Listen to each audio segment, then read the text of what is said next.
Ancient Earth Breakaway Civilization Subterranean Council Meeting and SSP Alliance Debrief. Honeycomb Earth. The existence of a secret space program has been meticulously and carefully hidden from the American public, and the world at large, for well over 75 years. As you know, if you have read the site or watched our weekly Cosmic Disclosure series on Goode TV, I grew up in a world that is so far beyond the limits of most people's imagination that they would immediately write my experiences off as fiction. Most UFO enthusiasts believe the US government acquired working ET spacecraft from the Roswell crash of 1947, almost 70 years ago. Many also believe these craft were successfully reverse-engineered, giving them the ability to effortlessly travel throughout our solar system, and beyond.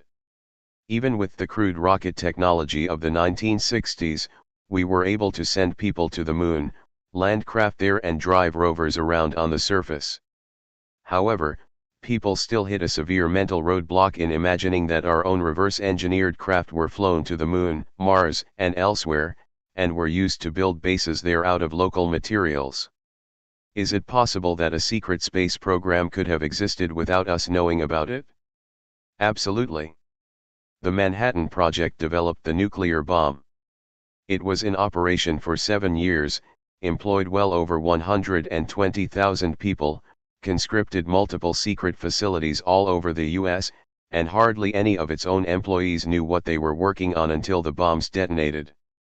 Remember, not one person in the Manhattan Project squealed. Not one. Not ever. The penalty for speaking out was terrifying enough to ensure complete compliance. Therefore, it is absolutely possible that an even more advanced program could have been generated, on a much larger scale, and still exist to this day, without any public awareness. Let me assure you. The secret space program SSP is an absolute fact. The bases are out there. They are vast in size, scope, and technology. Our planet is now crumbling in a greater depression because a majority of our wealth has been siphoned off to build this vast, interplanetary infrastructure. Did it really cost NASA $209 billion to launch the space shuttle a few times a year? No. Did the stealth bombers really cost $2 billion apiece to build? No. Did the Pentagon really lose $2.1 trillion, as Donald Rumsfeld announced the day before September 11? No.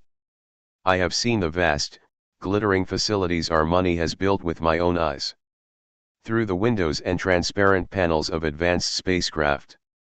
I have landed in those craft and walked in those bases.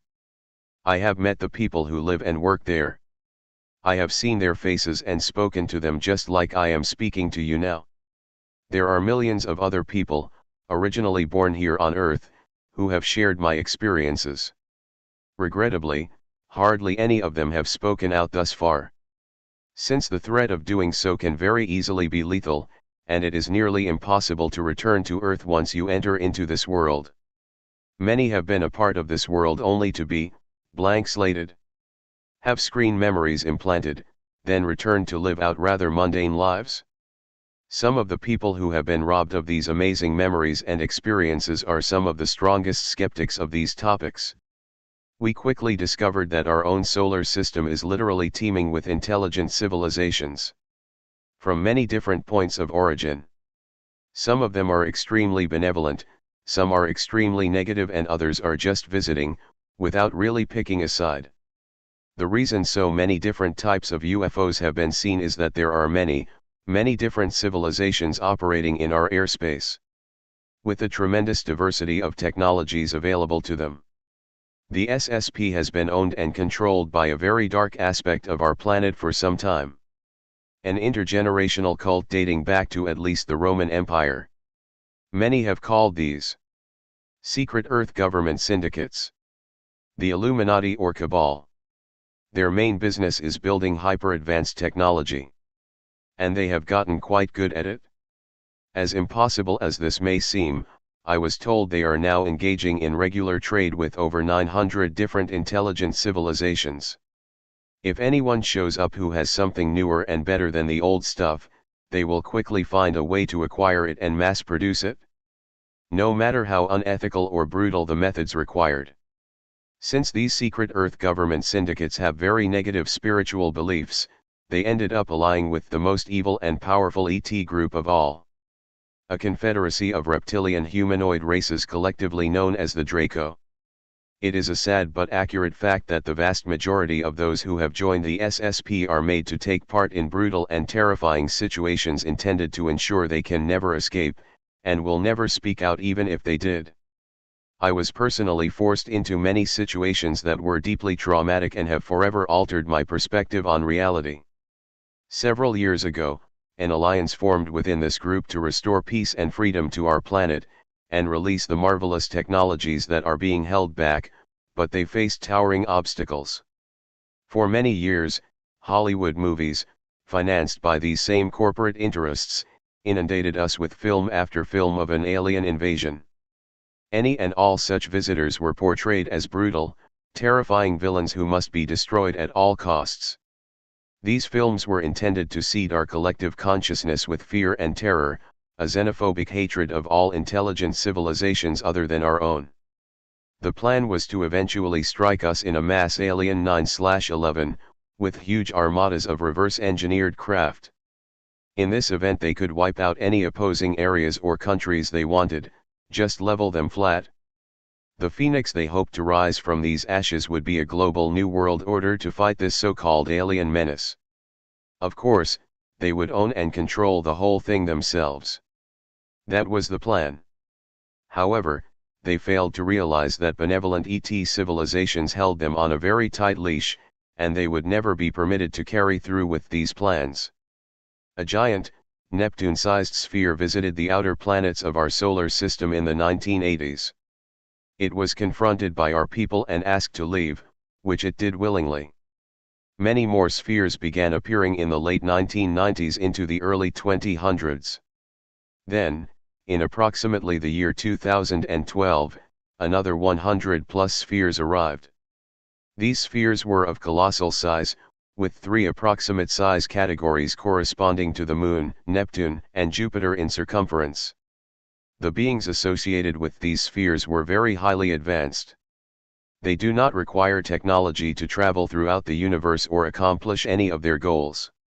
Even to the most advanced ETS in contact with our SSP, these new folks are on an entirely different level, and far more advanced. The SSP believed that the benevolent ETS were bound by a prime directive that forced them not to interfere. For many years, that was true.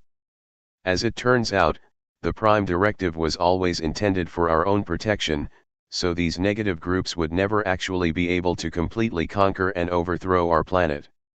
David Wilcock worked since the mid-1990s to spread the word about the greater reality we live in, and along the way came in contact with many high-level insiders with a surprisingly deep knowledge of these classified subjects. After I began disclosing my knowledge to him, and finding countless connections with what other insiders told him, a wild roller coaster of unforeseen events led to me coming forward and revealing my true name and identity to the world. At great personal cost. Only a few months after this was done, the beings within these spheres contacted the SSP and asked for me by name.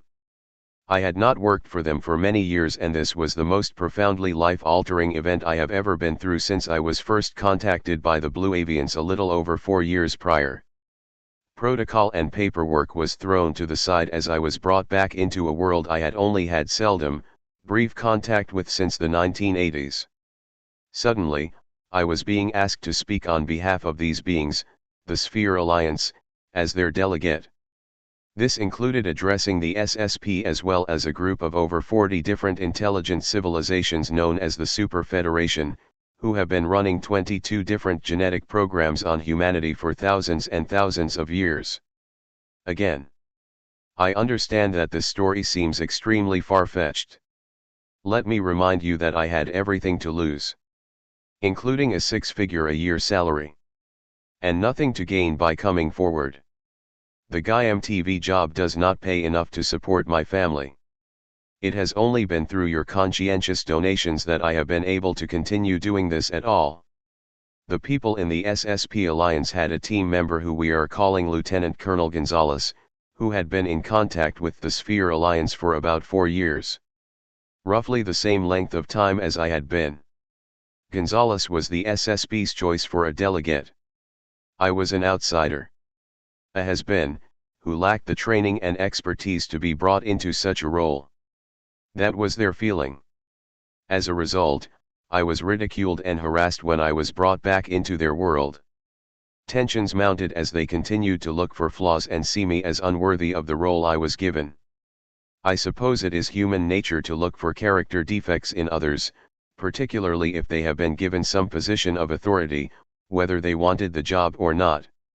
In order to fully understand the background of all my experiences, it is necessary to read previous articles on this site or to watch the Cosmic Disclosure series.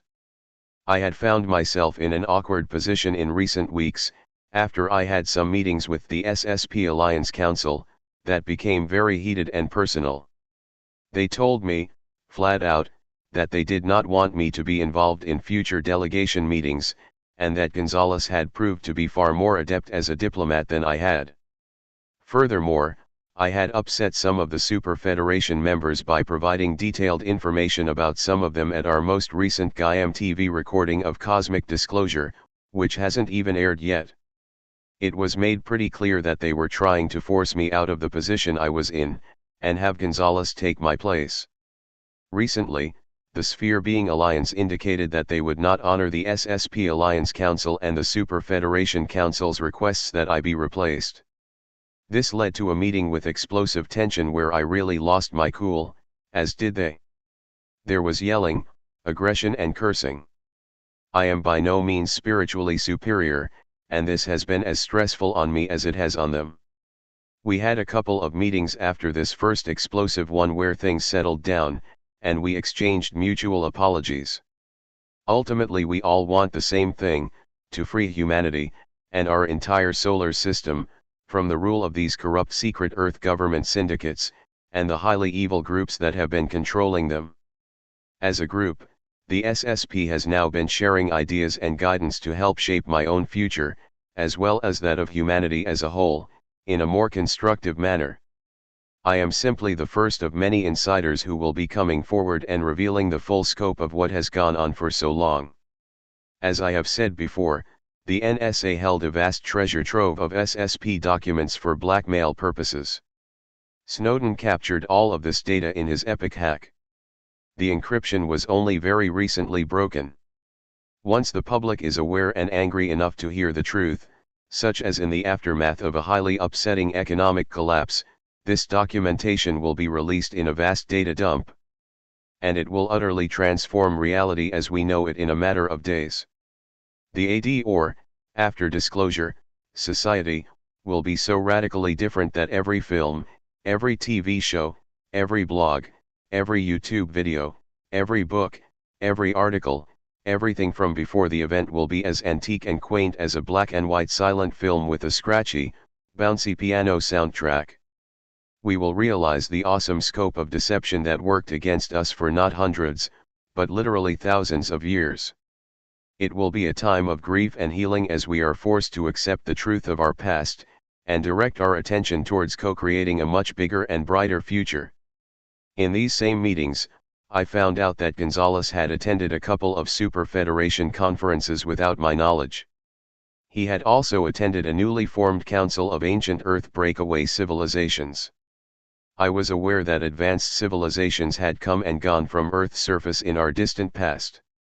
They used their own advanced technology to terraform vast pockets inside the Earth with all the comforts of home. This provided them with a protective barrier against whatever enemies, both natural and extraterrestrial, threatened them on the surface, including cataclysmic natural disasters. In my time at the SSP, I had access to smart glass pads that were similar to an iPad, which revealed some of the civilizations living and warring inside the Earth.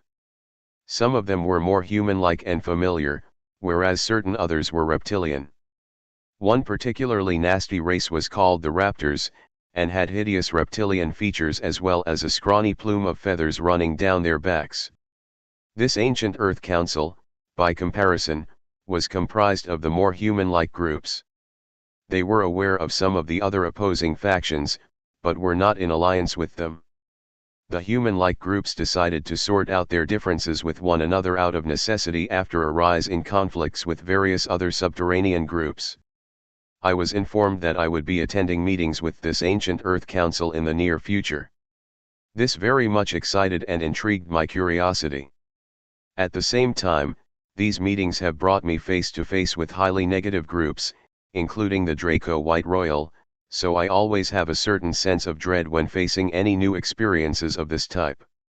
Not long after I found out I would be meeting this unforeseen new group, I was contacted and given a date and time for when it would happen. I was given no other information about the groups I would meet or what to expect, which I have started to become accustomed to. On the date of the meeting I expected to travel via a blue orb, as I would normally do for any meeting. This is not how SSP people usually travel by any means. It is a portal system used by the Sphere Alliance that seems to involve the use of a living, conscious being, the blue orb, as the facilitator of a nearly instantaneous journey to wherever I need to go. I made sure I was up and out of bed at the proper time, in the middle of the night. I expected to experience the travel procedure that has now become a normal occurrence. 10 minutes passed and nothing had happened. I walked into my living room. I stood in the living room for a few more minutes and nothing happened. There have been times in the past where meetings were scheduled and they just never occurred, and only later would I find out there had been interference or problems that necessitated their delay. I decided that since I was already awake, and the meeting was not going to happen, I would get on the computer and catch up on emails and Facebook posts. I was standing at the foot of my couch when there was a bright flash of light. I felt a strange static electrical sensation for a moment and then noticed I was not in my house any longer. My eyes were a bit blurry, both from it being very early morning and from the unexpected flash of light. I found myself in a very large and perfectly polished granite room that was round, with a domed ceiling. There were two men in beautiful silk robes and silk fabric sandals standing there. They were standing on either side of an arched doorway. There were similar doorways on all four sides of the room with two men standing sentry. Each of the two men looked slightly different in ethnicity and build. Each man was also wearing a large gold pendant with a different symbol on it. I stood there and looked from door to door. None of the men acknowledged me or acted as if they even noticed that I had just appeared out of nowhere in the room with them. I stood there silently, not knowing whether to call out to them and ask any questions. I once again found myself in a situation with no preparation or intelligence on what to expect or how to engage those that I encountered. Soon afterwards, I heard the sounds of people coming down, what sounded like a corridor in the direction of one of the doors. I then saw 5 figures emerge from the doorway and head in my direction. They all removed their hoods at the same time as they approached me. I immediately saw Gonzalez walking behind a rather tall and beautiful woman with white hair. She had narrow facial features and large blue eyes. She appeared to be around 30 years of age. Gonzalez had a smirk on his face. I immediately knew it was because the roles were reversed and he had me at a disadvantage. It is very common for soldiers thrown into extreme circumstances to have a buddy-buddy relationship that can involve sarcastic ribbing of each other to help dissipate the tension. In the past, I had been the focal point and he was feeling a bit confused and kept in the dark. Now the tables had turned. I was in the same uncomfortable position Gonzalez had been in before. The group stopped about 20 feet away from me. Gonzalez conversed with them and then approached me alone. The woman and 2 others turned, and left the way they came. This left one male, with the same basic features as the woman, standing 20 feet away from me. When Gonzalez got close enough I reached out to shake his hand. He put both his hands up and took a step back. "We have to get you cleansed and changed first. I don't want to have to go through the whole process again." He then turned and started walking towards the person standing close by, and motioned for me to follow. I asked him what was going on. He said they are very serious about their cleansing ceremonies prior to entering the womb of Isis. I tried not to make a strange face and just followed him. We walked towards the doorway that he emerged from. As we entered, I could see there was a symbol etched over the archway with laser-like precision.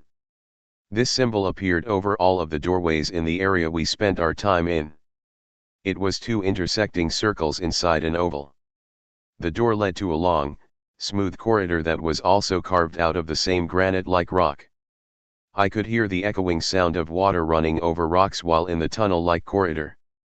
When we had reached what appeared to be the halfway point, there was a door to the left that led into a brightly lit room where the sound of water was coming from. This door had an 8-pointed star on each side. There was a gold star on the left side and a red one on the right. The gold star was slightly larger and positioned a bit higher than the red star. The man that was walking behind us stopped at the door and turned his back to it. We entered in and I saw a beautiful waterfall that was flowing through a port-like opening in the ceiling. There were off-white stalactites hanging from the opening, and what looked like milk-white water pouring down onto a statue of a goddess. The water then ran off the statue and drained into a pool that the statue was standing in. The goddess statue had a visible buildup of mineral deposits. The surrounding pool had an opening that created another small waterfall, which drained into a wider pool that was closer to the floor. After I had taken in the view of the water feature, I looked over at Gonzalez. He told me to remove all of my clothing and place it next to his, on a stone pedestal that rose about 3 feet out of the polished stone floor. I noticed other pedestals with folded up garments of different colors sitting on top of them. There were also what looked like thin gold crowns or tiaras laying on top of these garments. I looked at him and told him I had no idea what was going on. I would really appreciate an explanation, right away, as to why I was being asked to disrobe. I also wanted to know what other strange requests I might receive. Gonzalez seemed to be enjoying himself a little too much at my expense, and that didn't improve my mood. He then smiled and told me to relax. He stated that these subterranean groups are very much into Venus and goddess worship, and that they reference their sanctuaries as being the womb of the earth. It is holy ground, and we have to respect their cultural and spiritual practices. I was already shivering a little bit from wearing the black exercise shorts and blue t-shirt in the already cool environment. Gonzalez saw the hesitation on my face. He told me not to be so shy. He said he would turn around, but that he had to instruct me in the cleansing process. He told me that if I was uncomfortable with him seeing me naked, he would leave the room and send in the other person who watched and guided him through the process.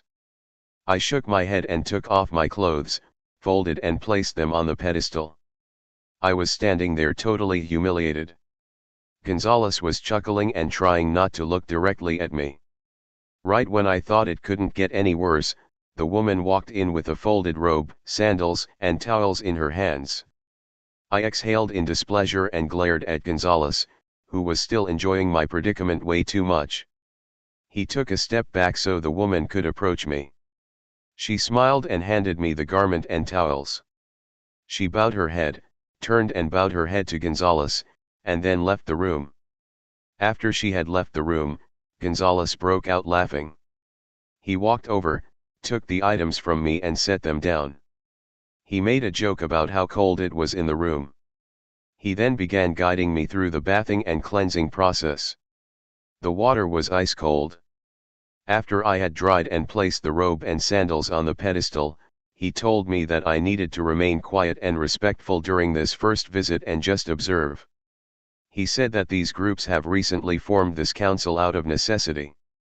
Some of them have a very long and complicated history with each other.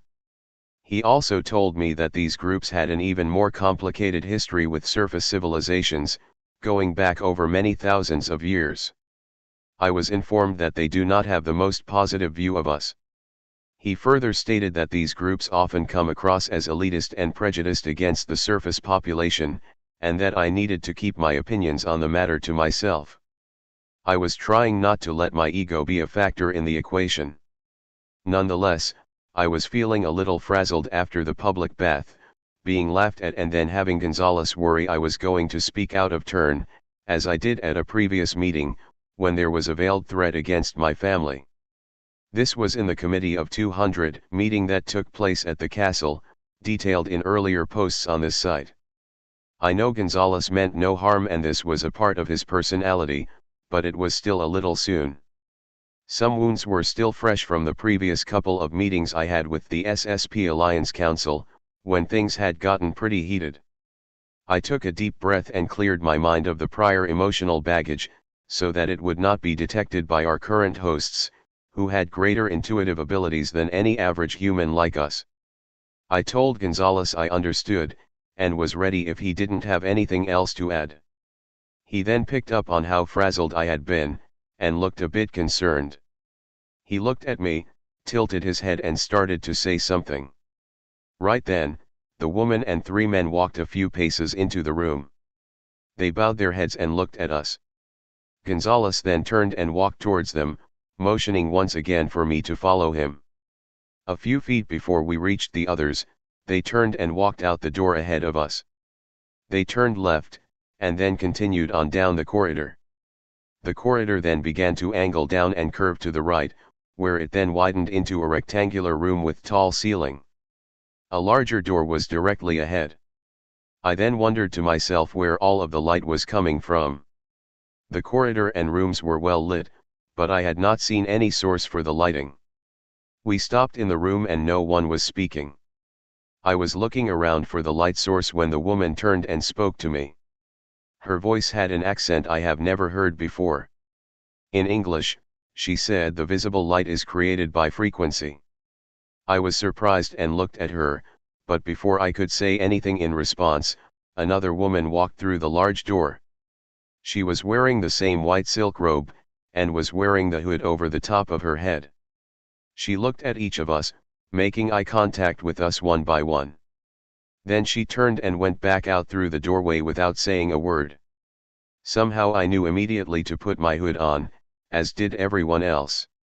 We walked through the door and then down a curved stone staircase, one level down. The stairs angled to the left.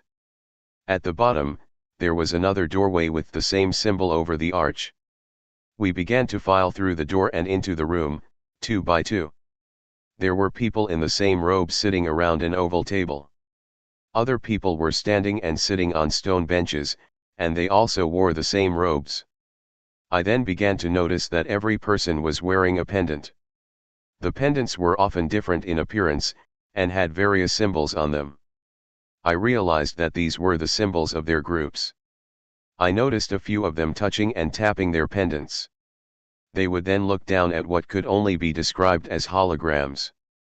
These pendants were not just a jewelry that represented their civilization or group. They were also a technology. As Gonzalez and I were being shown our seat at the front of the room, I got a good look at the stone table. It had a large, golden 8-pointed star in the center, with a smaller 8-pointed red gem star to the bottom right of the gold star, from our perspective. The people who had guided us to this point seemed to be the hosts of the meeting. They were all wearing pendants that appeared to feature a stylized image of Saturn, including the rings. Each of these pendants had a single jewel that was placed at a different location on the surface of the planet. Gonzalez later told me that the location of and type of gem represented where their particular region was located under the Earth. One of the people with the Saturn pendants that had a rose-colored gem at the bottom stood up from the table. He introduced Gonzalez and myself, as well as the names, designations, and group names of those around the table and in the room. As each person was introduced, they removed their hood.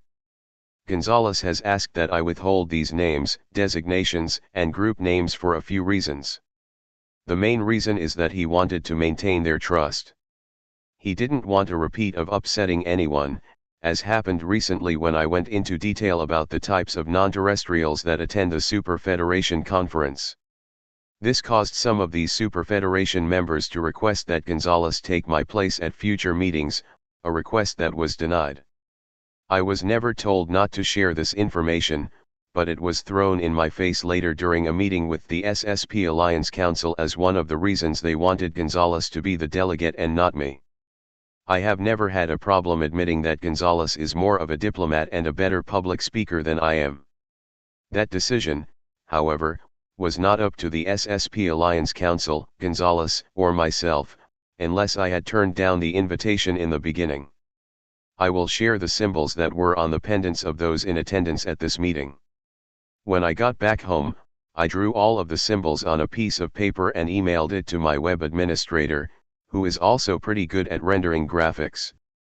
From that sheet of paper, he created or found the images in this report, which are an excellent representation of what we saw on the pendants of these various subterranean groups.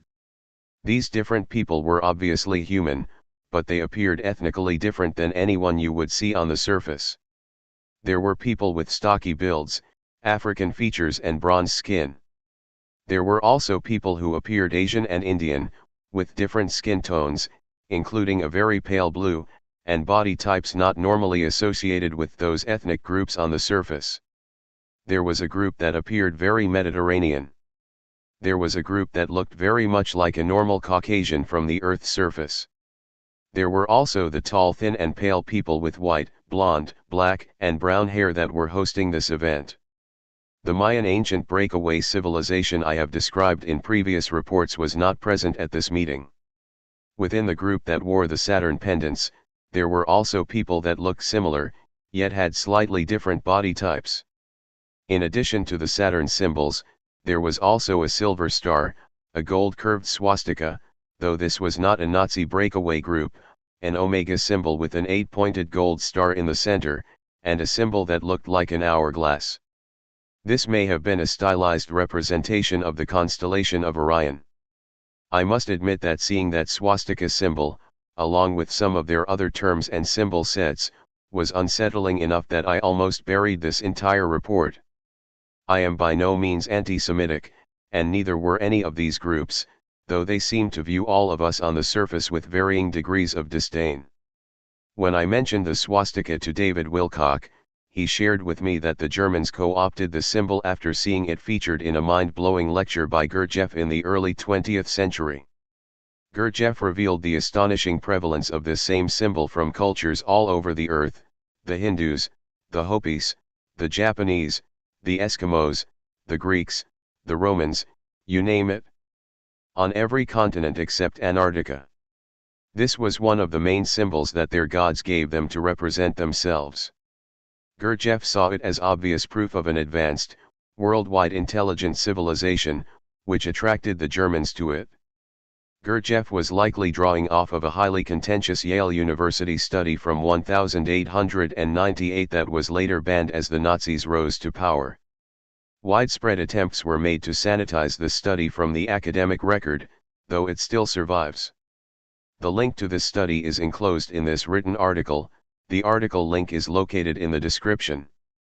After the person at the table had made the introductions, I realized that 7 different groups were being represented, even though 3 of them were obviously allied or genetically related. Each group was made up of 3 representatives.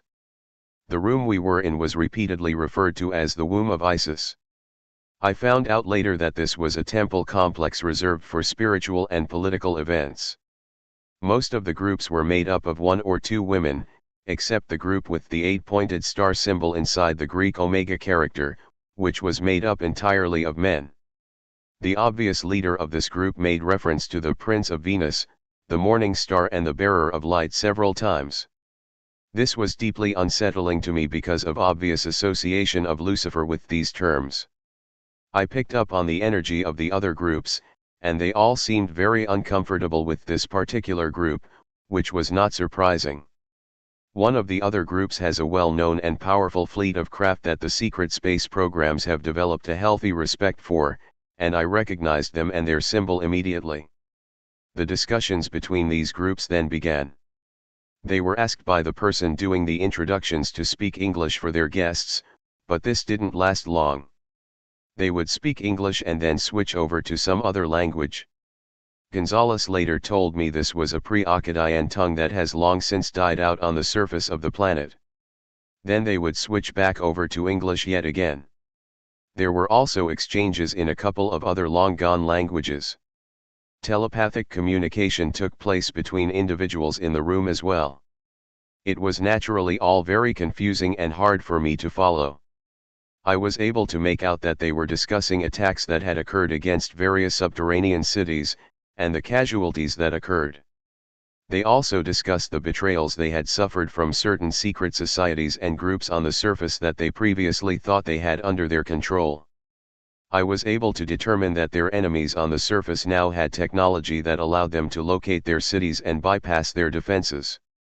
The people on the surface had developed exotic weapons that could penetrate to the greatest depths and do tremendous damage. This meant that all bets were off. These surface groups had now become their violent and ruthless enemies. They felt vulnerable and threatened, and needed to rely upon one another for protection. They also spoke of the surface people building more and more of their own cities under the surface, and polluting the very delicate subterranean ecosystem in the process. They also were having to deal with recent skirmishes with a variety of very nasty non-human subterranean groups. This was causing them a great deal of concern. It became clear that all of these mounting pressures had caused them to form an alliance with one another, something that would have hitherto seemed almost impossible to fathom. This discussion went on for about 2 hours, and we were only able to follow a small amount of what was said. Then, the leader of the Omega/8-pointed star group invited Gonzalez to speak. Gonzalez later told me that this person was not showing the proper respect to his hosts by doing so. Gonzalez knew the protocols between these groups, and sought to follow them as carefully as possible. Gonzalez looked to the woman wearing the Saturn pendant with the rose-colored jewel, and she gave him the nod to proceed. He then stood and spoke from where he was sitting right next to me. I was not in a position to look up at him when he spoke, so I looked around the room while he was taking. Gonzalez addressed each group by name, and thanked them for their invitation to participate as a representative of the alliance. He expressed his appreciation to the group that was hosting this council meeting. He further stated that it was an honor to receive and host their small delegation, which had traveled to one of the SSP Alliance outposts in the Kuiper Belt at great personal risk in the weeks prior. Gonzalez said that despite some significant differences in points of view, and the former alliances that had been in direct conflict with what we were all now hoping to achieve, he was here to relay the hopes of the SSP Alliance Council that an understanding could be reached between all parties. This would include changes in how these groups engaged the governments and civilians that they were in contact with on the surface of the planet. He paused, and I could see he was choosing his words carefully. He was trying his best not to broadcast his thoughts and emotions to the highly perceptive audience. He then looked up and delivered what seemed like a loosely prepared speech that was short, and yet got right to the point. He addressed the complicated history that these and other ancient human breakaway groups have had with surface civilizations, going back over tens of thousands of years. He also addressed each group in the room, openly engaging them on their past and current deceptions with governments, militaries, and civilians. He ended his speech on the note that we are entering a new era that should involve open cooperation and honesty. I could feel the sudden rise of tension and mixed emotions and energy in the room as he said this. Gonzalez bowed his head and sat back down beside me, while keeping his gaze towards the delegation around the table. They began to speak among themselves in a couple of different languages. At times they spoke past each other, or talked over each other. They were often motioning back at Gonzalez and me in the process. They were speaking calmly, but it was obvious that they were not pleased with at least some of what Gonzalez had just communicated. We then received a very condescending lecture from each of them about how we have no right to judge them with our limited understanding and knowledge. They each described their perceptions of those of us on the surface as uncivilized barbarians who are diseased and genetically impure. They said they were the only ones who had preserved the various original Earth human bloodlines. Wave after wave of refugees from nearby planets had since commingled their genetics with the original humans of this planet, and had taken over the surface world like a plague. They stated that in the nearly 20 million years since the original human bloodlines had arisen on Earth, there had been 4 major cataclysms that had either changed the Earth's axis, rotation, or orbital path around the Sun. Each time one of these events occurred, the elite or priest caste kept their genetic line pure through isolating themselves beneath the ground. These small groups survived while their surface counterpart civilizations perished. Over oceans of time and smaller destructive events on the surface, which were still obviously catastrophic, nearly all signs of their former civilizations were erased from the memories of the survivors. Only myths and legends of advanced gods remained. They stated that they would emerge from time to time to kickstart the civilization of the survivors who were the most closely related to them in terms of their genetics. They claimed that these surviving races assumed they were the gods of their own ancient legends. It was decided that they would allow those they were assisting to believe they were gods, in order to keep their subterranean civilization secret and secure. They also stated that there were other planets in our solar system that were inhabited during this time period that were also suffering from extreme cataclysms. To add to this incredible story, they stated that more and more advanced groups began to arrive from outside our solar system during and after these cataclysmic events. These new groups began to take advantage of the situation, such as to farm and manipulate the genetics of the natives of this solar system. They claimed that the Earth became the destination of the refugees from these other inhabited planets. Advanced ETS relocated these refugees here in several waves as cataclysms occurred on their home planets. The refugee races were genetically similar to the original humans of Earth, but were much more aggressive.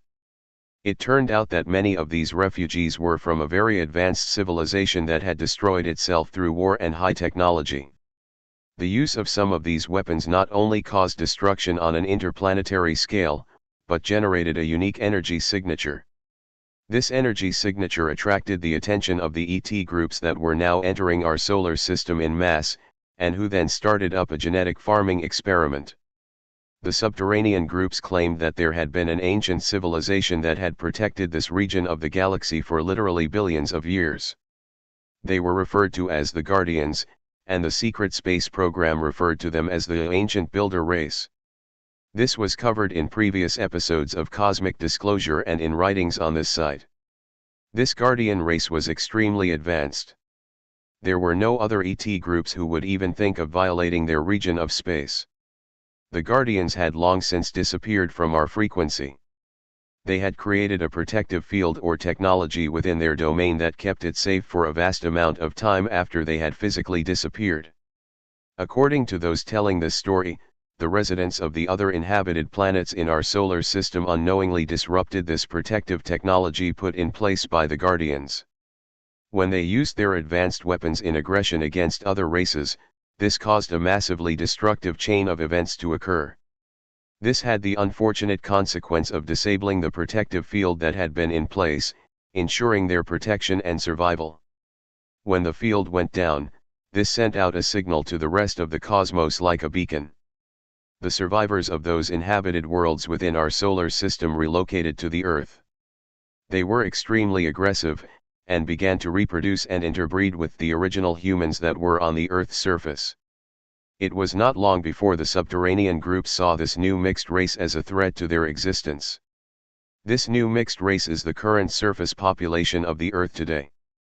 Now more than ever, they knew they had to keep their civilization secret to preserve their genetic integrity, and the security of hundreds of their ancient and cherished subterranean temples and cities. They had the advanced technologies to both hide and defend themselves from these ET groups. They began to play a long-term strategic game against them, using the surface race that the ETs were so interested in as pawns. They continued to appear to certain distant genetic relatives on the surface as gods and ascended teachers, to help them develop their civilizations and themselves spiritually. This was done in the hopes that they might be able to overcome the aggressive part of their genetic programming. This effort has continued right up until the present time. They decided to start presenting themselves as ETs from other star systems when the surface population became more technologically sophisticated. They say that will continue to do this to keep the people they make contact with looking to the stars, instead of beneath their feet. They further stated that our recent disclosure about their activities will be counteracted against with contradictory information and communications that they will make to their surface contacts. The planted disinformation will state that there are indeed imposters, but they are in contact with the real ET group while the other contactees are only communicating with tricksters. To be perfectly clear, this is not to imply that all contactees fall under this category. The number, however, is quite vast. In part 2 I will describe the area I was shown where hundreds of their people were reclined and reaching out to people on the surface with their minds. They had a series of additional programs where they were making physical contact with civilians on the surface in their craft.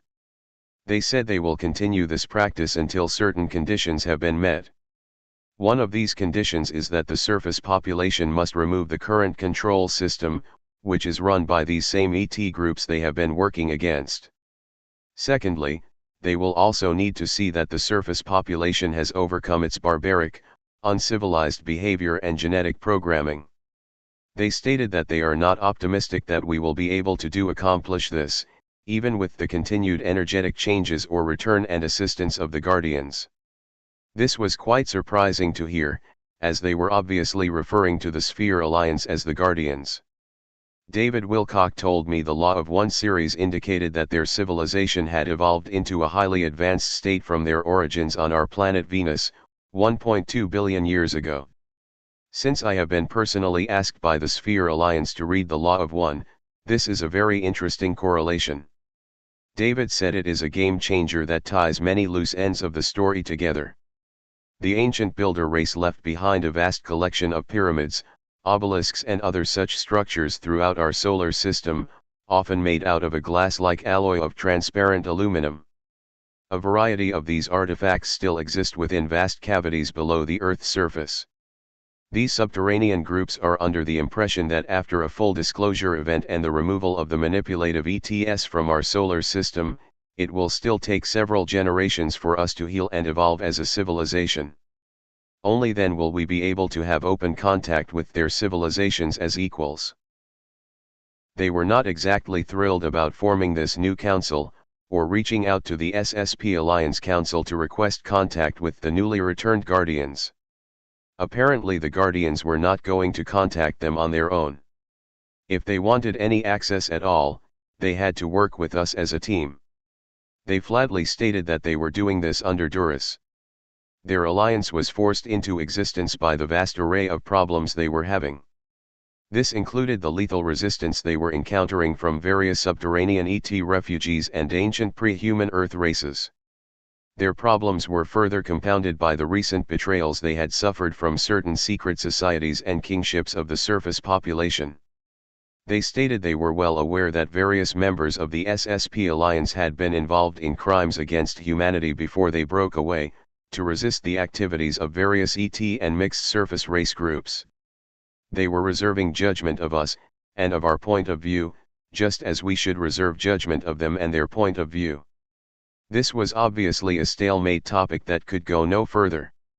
Gonzalez stood up and quickly bowed his head to each of the people who were around the table and had been speaking. He sat back down, leaned over, and whispered, "That went well, didn't it?" I didn't reply, because I was sitting there with all of this information that I had just heard flowing through my head. I was trying to tie it in with the established knowledge I had gained from the smart glass pads and the meetings with various other groups. Much of this was new, or at least far more detailed than anything I had heard before.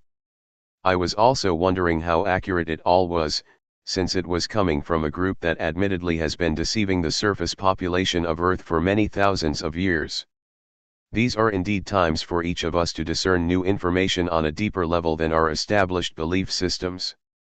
It is clearly going to take more than talk and promises for us to be able to trust people who have admitted to deceiving us, and who have only formed an alliance out of the fear of their own annihilation. I was deep in thought when I heard some voices that now sounded a mile away.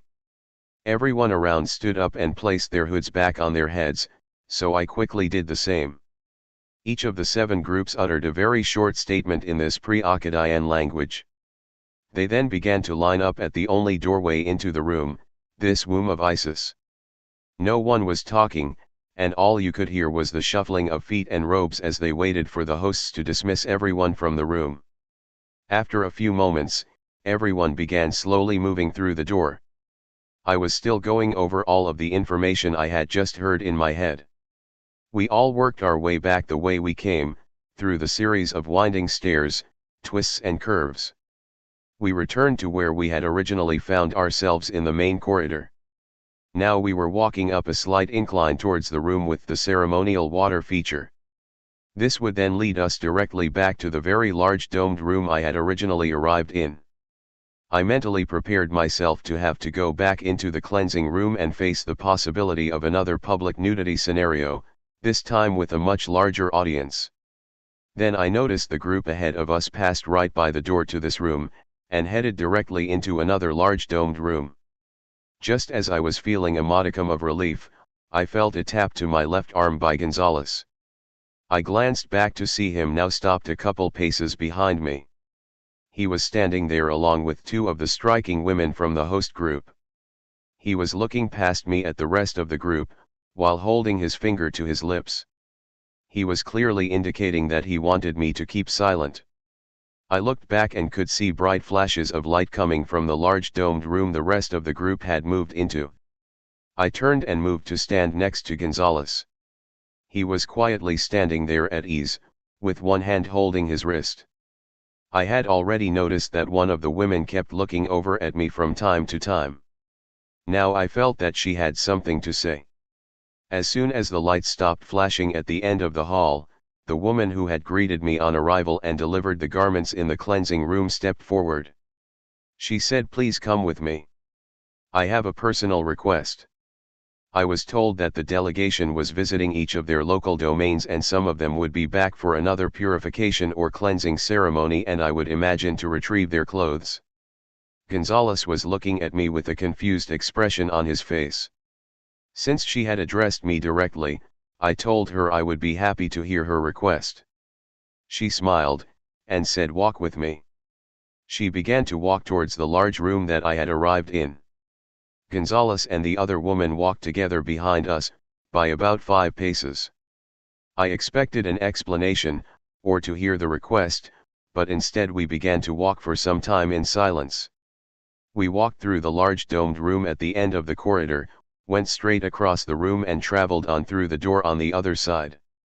The room was now empty. No one was standing sentry at the 4 doors. We continued down another corridor that had more doors than the previous one. I forgot all about counting paces and doors, or any other intelligence gathering methods we were supposed to do in a new facility per standard operating procedure. SOP. I could tell she had something serious to ask me. All sorts of things were going through my head. I was definitely nervous about whatever this might be leading up to. This took my mind off of all of the new data I had been trying to process a few minutes earlier. Each of the rooms in this corridor had some sort of energy field or hard light covering them that prevented me from seeing inside of them. We finally stopped at one of the doors after a few turns in the corridor. She tapped her pendant, and the doorway went translucent. Then I could see inside the room. It appeared to be some sort of lounge or private quarters from what I could tell from the doorway. She looked at Gonzalez and his escort, and said, "Please remain here." Then she walked inside, turned and looked at me. I looked over at Gonzalez, who looked even more confused. I then walked inside the room with her. She tapped her pendant and the energy barrier reappeared over the doorway. Being an introvert and a bit shy around women I do not know well, I began to feel nervous and a bit self-conscious. She then began to telepathically interface with me. She asked me to relax. She wanted to know if I would share a childhood experience with her. She went on to communicate that there was a very special place to her people that has been off limits to them for many hundreds of years. She communicated that a non-human subterranean group had taken possession of this place. They are an ancient species that are indigenous to the earth, which she called the Dalazig, which means feathered serpents. She sent me a mental image of one of them. Even though I have never interacted with one, I recognized them from a database I had viewed on a smart glass pad as the raptors. As I said before, these are some of the most tenacious and dangerous subterranean groups we are faced with. To us, they appear hideous looking. They are carnivorous, highly aggressive, and will attack and consume humans on sight. She showed me an image of one of their ruling caste. This race has plumes of feathers running down the back of their heads and necks, almost like the crest of a bird. I had read how they move in a jerky fashion much like birds. Now, her mental image gave me a much clearer vision of how they actually appear and move. It was definitely unsettling. She communicated that this race has had a tenuous alliance with some of the factions of the surface human civilization. These beings have allowed this surface group to venture down into their domain. However, this race required a gift of human flesh, just as in the time before the Spanish conquered the land above. These human secret societies from the surface had no moral compunction against providing them with such gifts. I had heard all of this before. Although it was horrible, I was not shocked. Other groups have similar arrangements. She finally got to the part that concerned me in my own immediate present. She was well aware that when I was an adolescent, I was taken to a deep crystal cavern where I was told the crystals were alive. I was with a group of other children at the time. We were told not to touch the crystals, because it would harm them or they could harm us. We were asked to try to telepathically interface with the crystals. I was one of many who had been able to successfully interface with these crystalline life forms. David Wilcock shared that this is another intriguing correspondence with the Law of One information. The series tells us that when the Earth was first prepped for human life, hyper-advanced crystals were placed inside the Earth that had their own form of sentience. The Law of One said these crystals were intended to work almost like what we would now think of as internet servers. They answer the spiritual calls people make as they begin awakening. The crystals are programmed to encourage people to be more loving and to meditate. These messages will appear in a variety of forms, including dreams, synchronicities and visions. If these directions are then followed, the crystals signal more advanced benevolent groups to move in and provide far more nuanced and detailed spiritual instructions. I had never before encountered this information when David told me this. It was one of dozens of fascinating correlations that arose once we began speaking with each other. I communicated back that I remembered the experience. I sent her a mental image of the cavern as well as the strange auroras of energy I saw around the crystals. She closed her eyes and smiled. A large tear rolled down her thin cheek. She asked if I would share my complete memory of that experience with her. Hi, Receiving Love speaking here. As requested by Goode, I have reposted only a portion of this article. Actually, I've posted a little more than half of it. It is a long one, and I have left you at an important cliffhanger. The rest of this intel update is fascinating. It involves a mind meld with this priestess, and this can be read on his website, which, I have linked directly to the whole article in the description box below. It just gets deeper from here, so please visit Goode's website, spherebeingalliance.com, for an amazing story. I am in the process of rereading the whole site myself. It is a must-read. And thank you so much for joining me on my YouTube channel, Receiving Love. Please like and subscribe, and visit again soon. There is so much more I want to share with you.